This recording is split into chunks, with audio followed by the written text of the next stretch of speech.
Então, nós estamos aqui na parte de epistemologia, né? Já passamos pela parte de metafísica, pela parte de lógica, agora estamos em epistemologia, na aula, precisamente agora na aula número 54. Eu pensei um pouco e decido então que a disciplina terá 60 vídeos.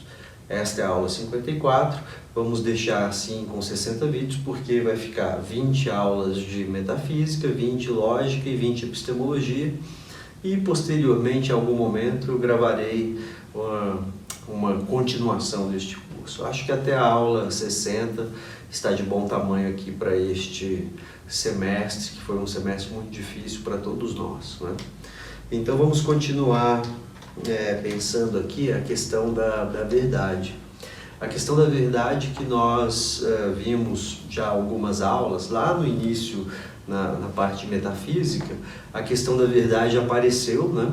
Ali algumas formas de correspondência, e também vimos na aula 53 uma manifestação lá da teoria da verdade enquanto coerência, a teoria coerencial da verdade, né? É claro, todas essas teorias da verdade, elas têm muitas formas, muitas manifestações. Por exemplo, a teoria da verdade enquanto correspondência, ela aparece lá em Aristóteles, né, naquela famosa citação, e depois isso aí percorre aí boa parte da história da filosofia em diferentes formas de correspondência ou adequação, né? Chama a atenção que existem, além da correspondência e da coerência, existem outras teorias da verdade também, que foram estudadas e que algumas pessoas inclusive utilizam e aceitam. Mas aqui agora vamos pensar aquela teoria da verdade que é conhecida, que é chamada de teoria semântica. A teoria semântica da verdade. Essa teoria semântica da verdade, ela é, de certa forma, uma extensão, ou seja, um aperfeiçoamento da teoria da verdade enquanto correspondência, né? E essa teoria aqui, semântica da verdade, ela é proposta pelo Alfred Tarski, né?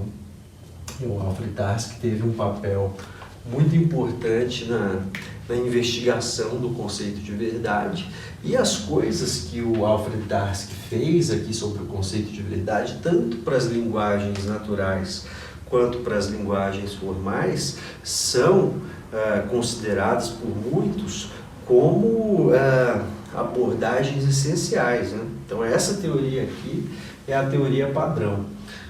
Essa teoria, ela aparece em 2 artigos, né? Que aqui nesse livro nós temos os 2. Eu vou mencionar apenas um deles, que é o artigo A Concepção Semântica da Verdade e os Fundamentos da Semântica. Esse artigo aqui, né, o Tarski começa falando lá de citação Tarski, o problema principal é o de dar uma definição satisfatória dessa noção, da noção de verdade, isto é, uma definição que seja materialmente adequada e formalmente correta, né? Então ele passa aqui pela chamada concepção clássica aristotélica, né? Relembrando aqui, está lá, né, citação Alfred Tarski: gostaríamos que nossa definição fizesse justiça às intuições que seguem a concepção clássica aristotélica da verdade. Intuições que encontram sua expressão nas palavras bem conhecidas da metafísica de Aristóteles. Aí ele cita o Aristóteles aqui. Dizer do que não é, ou do que não é que é falso, enquanto dizer do que é, ou do que não é, é verdadeiro. Continuando a citação, se quiséssemos nos adaptar à terminologia filosófica moderna, poderíamos talvez expressar essa concepção por meio da conhecida fórmula. A verdade de uma sentença consiste em sua concordância ou correspondência com a realidade. Então aqui ele vai propor um critério, né, que é o critério de adequação material. Esse critério ficou conhecido hoje em dia como esquema T. Esse esquema T do Alfred Tarski, que está nesse artigo, aparece assim. Você vai dizer que X é verdadeira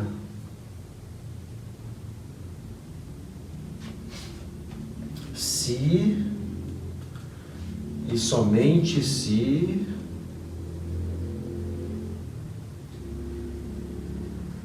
P. Então aqui a gente tem o seguinte: qualquer teoria da verdade que seja capturada por esse esquema de sentença, né? Isso aqui tudo é um esquema de sentença, não é uma sentença precisamente, porque aqui no X você pode colocar várias coisas. Qualquer teoria que se encaixe aqui vai ser dita materialmente adequada, né? Ou satisfaz a adequação material. Então, por exemplo, a correspondência é óbvio, né? Quando você substitui o X por isso aqui, né? Aí você teria lá, é verdadeira se e somente se P. Isso aqui é, digamos, uma instância, né? Uma instância do esquema T.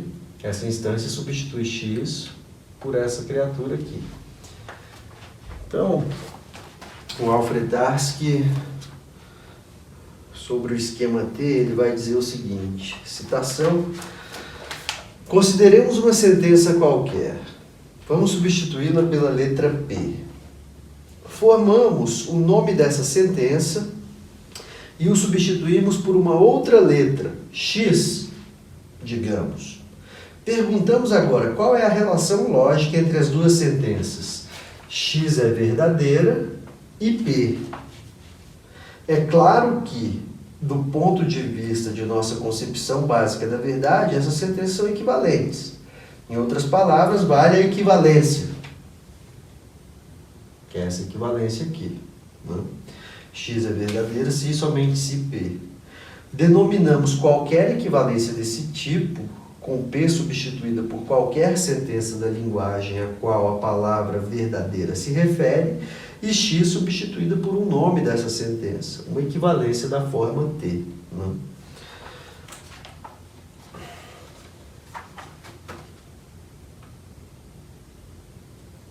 Continuando aqui, agora podemos finalmente colocar de uma forma precisa as condições sob as quais consideraremos o uso e a definição do termo verdadeiro como adequados do ponto de vista material. Queremos usar o termo verdadeiro de tal maneira que todas as equivalências da forma T possam ser afirmadas. E diremos que uma definição de verdade é adequada se todas essas equivalências dela se seguem.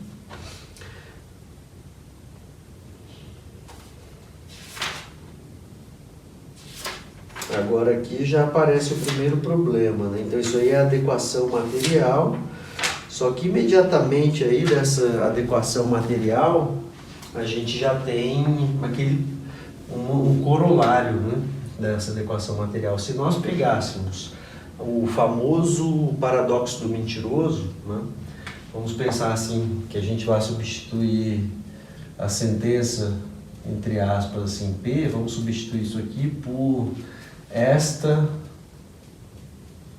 frase é falsa, tá? Então vamos fazer a substituição aqui usando o esquema T. Nós vamos ter então que isso aqui é o X, né? Isso aqui no fundo é o X. Então nós vamos ter lá que esta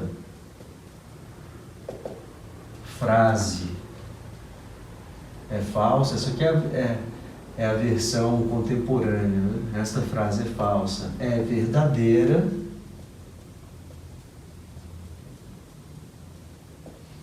se e somente se ela é falsa.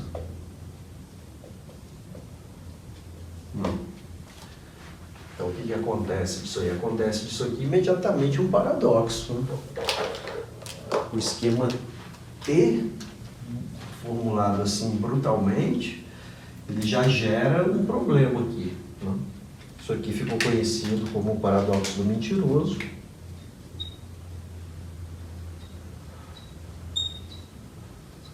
O Tarski vai propor, claro, junto com esse esquema T, uma forma de também não cair nisso aqui, né? Porque a teoria da verdade enquanto correspondência, ela cai imediatamente aqui no paradoxo do mentiroso. Mas essa proposta aqui do esquema T, com um detalhe técnico que vai ser adicionado, vai eliminar aí digamos, o paradoxo do mentiroso. O paradoxo do mentiroso, então, vai ficar, poderia ser aqui qualquer coisa, né? Autorreferente. Isso aqui são chamados paradoxos da autorreferência. Esta frase é falsa, é verdadeira, se somente se ela é falsa, né? Então, a maneira que o Tarski encontra para resolver isso aqui é por via de uma chamada hierarquia, né? Hierarquia de linguagens. Então, aquela ideia lá de linguagem, metalinguagem e linguagem-objeto. Quando você tem uma linguagem-objeto, você vai precisar de uma metalinguagem para falar acerca dessa linguagem-objeto. Então, o problema aqui é o seguinte, né? O paradoxo do mentiroso acontece porque aqui nesse caso, o predicado é falsa, não é verdadeira, isso poderia estar escrito, esta frase não é verdadeira, o predicado é falsa, está sendo aplicado à própria linguagem-objeto. E isso seria ilegítimo, porque se nós temos aqui a linguagem-objeto L1, né, eu preciso usar uma linguagem superior, L2, para definir verdade em L1. Então eu vou definir verdade em L1 a partir de L2. Eu vou definir verdade em L2 a partir de L3. E assim sucessivamente. De forma que essa construção aqui é uma construção ilícita, né, de certa forma. Porque aqui o que a gente deveria dizer é que é verdadeira em uma outra linguagem, não nela própria, né? Então, essa hierarquia de linguagens é suficiente. O Tarski aqui no livro, aqui nesse artigo, né, ele vai abordar o paradoxo do mentiroso.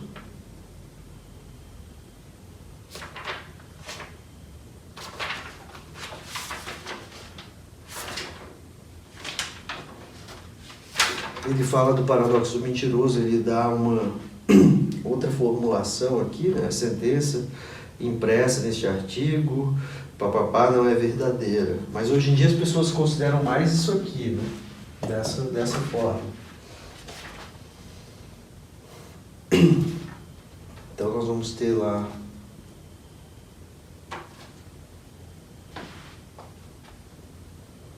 citação Tarski, para descobrir algumas das condições mais específicas que devem ser satisfeitas pelas linguagens nas quais a definição de verdade será dada, é aconselhável começar com uma discussão da antinomia que envolve diretamente a noção de verdade, a antinomia do mentiroso, que é isso aqui, o paradoxo do mentiroso.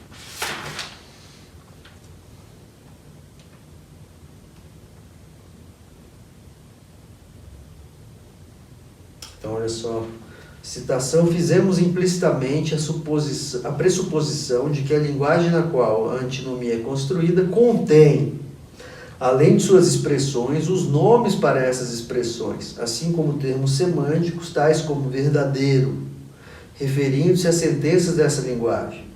Também pressupomos que todas as sentenças que determinam o uso adequado desse termo podem ser afirmadas na linguagem. Uma linguagem com essas propriedades será chamada semanticamente fechada, né? Então, no caso aqui, essa é uma linguagem semanticamente fechada, que contém o seu próprio termo predicado, né? Um predicado aqui de falsidade e verdade aplicada a ela mesma. E isso não pode acontecer, porque, segundo ele aqui, essas linguagens semanticamente fechadas são inconsistentes, né? São inconsistentes. Olha só, essa história da hierarquia de linguagens.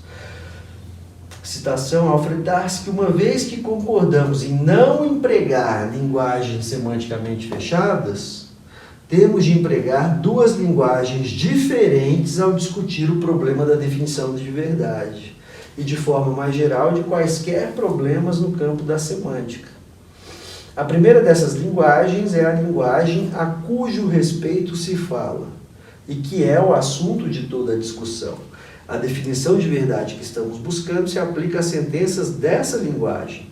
A segunda é a linguagem na qual falamos a respeito da primeira, e em termos da qual desejamos, em particular, construir a definição de verdade para a primeira linguagem.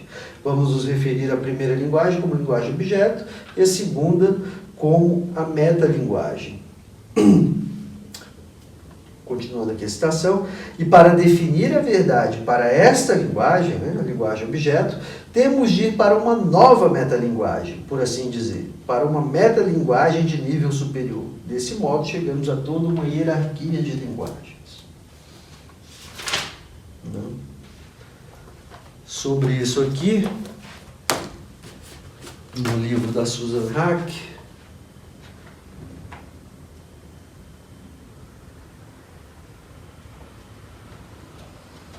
no livro da Susan Haack, ela vai, como eu disse lá na aula passada, ela avalia, tem um capítulo aqui inteiro sobre a teoria da verdade, e ela faz uma avaliação bem profunda aqui da teoria da verdade, da teoria semântica da verdade, tá? Então vamos lá, citação Susan Haack. Tarski conclui que uma definição formalmente correta de verdade deveria ser expressa em uma linguagem que não seja semanticamente fechada. Não? Fim da citação. Outra citação: Tarski investiga o paradoxo do mentiroso com algum detalhe e argumenta que a antinomia surge das pressuposições, que a linguagem utilizada contém, além de suas expressões, os meios para se referir a essas expressões e predicados semânticos tais como verdadeiro e falso. Tal linguagem Tarski denomina semanticamente fechada. E por fim aqui a última citação: especificamente, isso significa que a definição de verdade em O, onde O é a linguagem objeto, a linguagem para a qual a verdade está sendo definida, terá de ser dada em uma metalinguagem. M, a linguagem na qual verdade em O é definida. A definição de verdade terá de ser, argumenta Tarski, relativa a uma linguagem, pois uma mesma sentença pode ser significativa em uma linguagem e falsa ou não significativa em outra. O perigo dos paradoxos semânticos pode ser evitado com recurso a uma metalinguagem, que é isso aqui, né? Então, quando você usa a ideia de metalinguagem e define, digamos, os predicados verdadeiro e falso hierarquicamente, você quer falar aqui que esse enunciado é verdadeiro, aqui tem que ser verdade, né, digamos, na linguagem superior, em L2. Certo? Se fosse em L2, não existiria esse problema, né? Nem essa própria construção aqui seria inapropriada também. Então, isso aqui é a teoria da verdade que teve muita discussão, né? É uma teoria da verdade que, assim, é a partir disso aqui que é construída uma área da lógica, chamada teoria dos modelos, né? A teoria dos modelos começa, digamos, aqui nessa definição semântica da verdade.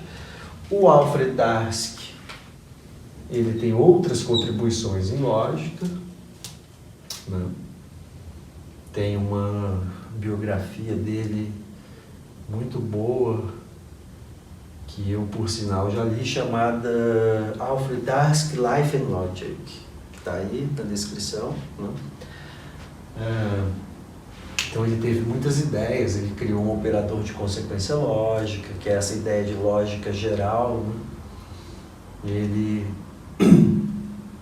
trabalhou essa questão da verdade, ele tem alguns resultados em álgebra, coisas assim, né? Foi um lógico, né, assim, do mesmo nível que Gödel, né? Lógico, muitas ideias interessantes, que não eram simplesmente adaptações de resultados, era alguém que tinha uma ideia mesmo e inventava coisas, né? Então, o Alfred Tarski, isso aqui a gente estuda em mais detalhe em filosofia da lógica, né?